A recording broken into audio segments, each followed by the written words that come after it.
இப்போ for example இப்போ அவங்களுக்கு வந்து ஒரு பென்ஷன் வருதுன்னு வச்சுக்கோங்களேன், ஒரு 1 லேக் பென்ஷன் வருதுன்னு வச்சுக்கோங்க. இந்த இதில் இன்வெஸ்ட்மெண்ட் பண்ணிட்டாங்க, ப்ளஸ் அதிலேயே மந்த்லி விட்ராயல் வந்திருக்கு. எனக்கு 50,000 தேவை, ஆனால் நான் 75,000 விட்ரா பண்ணுறேன் அப்படின்னு வச்சுக்கோங்களேன்.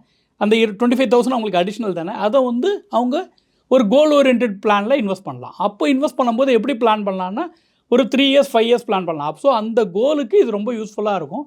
அப்படி சூஸ் பண்ணும்போது அந்த ஃபண்டு வந்து ஹைலி வாலட்டைல் இல்லாமல், ஹை ஸ்டாண்டர்ட் டீவியேஷன் இல்லாமல், லோ பீட்டான்னு சொல்லுவோம், மார்க்கெட்டோட கம்மியாக ரியாக்ட் ஆகிற மாதிரி அந்த ஃபண்ட்ஸில் அவங்க இன்வெஸ்ட் பண்ணாங்கன்னா ஒரு நல்ல இன்வெஸ்ட்மெண்ட் எக்ஸ்பீரியன்ஸ் இருக்கும்.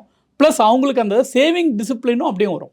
ஒன்லி விட்ராயல் மட்டும் இல்லாமல் அந்த சேவிங் ஃபார் எக்ஸாம்பிள் அவங்க சடனாக ஒரு ஃபாரின் டூர் போகிற மாதிரி இருக்கும், அதுக்கு இந்த கோல் யூஸ் பண்ணுற மாதிரி இருக்கும். இல்லை நீ எமர்ஜென்சி எக்ஸ்பென்ஸாக இருக்கலாம், இல்லை கிராண்ட் டாட்டர்ஸ் மேரேஜாக இருக்கலாம், எஜுகேஷன் கோல் இருக்கலாம். அவங்க வந்து அவங்களுடைய சன்னோ டாட்டருக்கோ ஹெல்ப் பண்ணுறதுக்கும் அது ரொம்ப யூஸ்ஃபுல்லாக